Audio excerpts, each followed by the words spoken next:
PowerPoint. It's in the name. It has the power to put a room of people to sleep, but it also has the power to really inspire and even to move a project forward. Putting together a good pack of slides can sometimes be the difference between a really successful meeting and a very painful one. So let me take you through the steps that I learned whilst on placement about how to make a good deck of slides. So this might be a pretty boring topic, but if you can get it right, it's a really useful tool to have on your belt. And I don't think it's that hard to learn. So initially I started out feeling like I was pretty decent at presentations, only to find out I had no idea really how to put together a good deck of slides for a client or maybe a design team meeting. So if you follow these 3 steps and also get the practice under your belt, then you'll do fine. So step 1 is think about who your audience is. And this is important for any piece of work that you do, but it's particularly important obviously for presentations. Just think about how different a presentation you would make for a paying client compared to maybe a group of interns. And this isn't to do with how much effort or time you put into the presentation.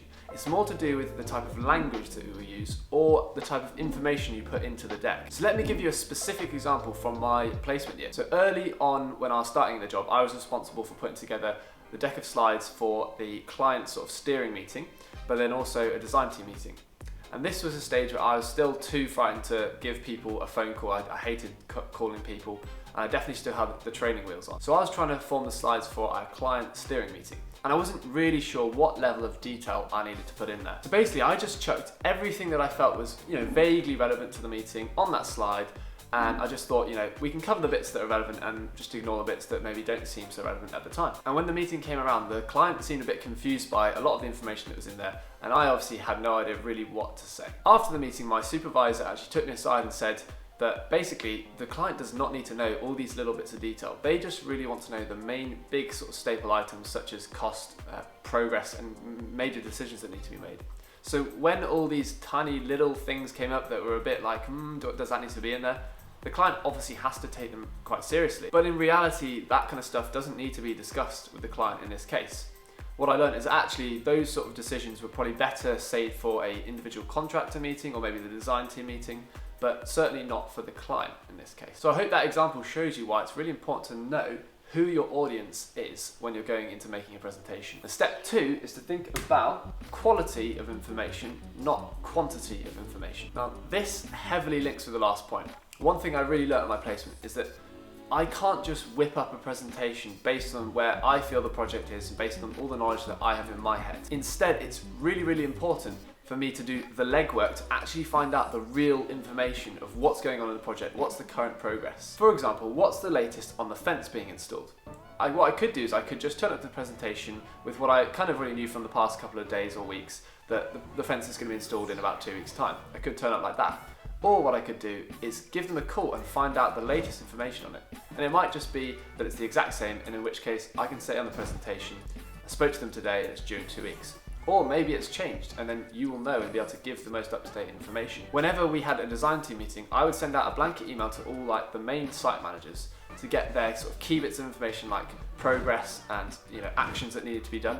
And then I'd compile all of this information into one deck of slides. The key here again is not just to chuck all the information on the slides.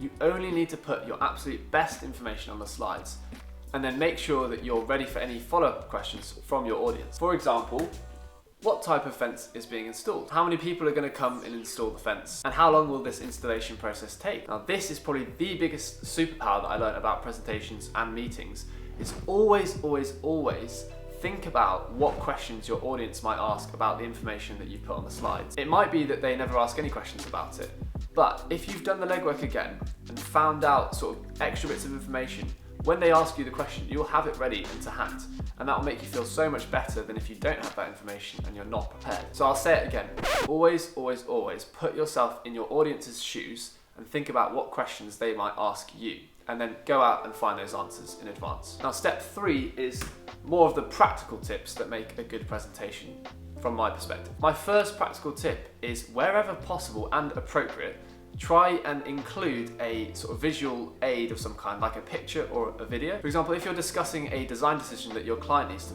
make sure you go and get photos of the various options so that they can see them and make those decisions. If something's gone really well in the project, then maybe go get a photo of it. For example, when you first produce a batch of food from the line, put it on the presentation and show it. During the main project I was on during my placement, we had a very serious client who was quite, straight to the point most of the time.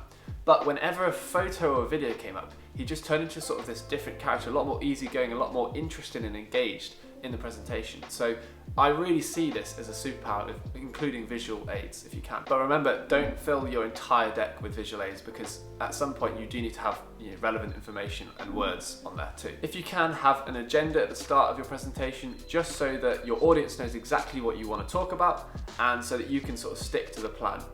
This is just generally good practice for any kind of meeting that you lead anyway. Shut up, birds! Another good idea is to have an appendix. So we had weekly update meetings, so that meant we had a whole new deck of slides every single week.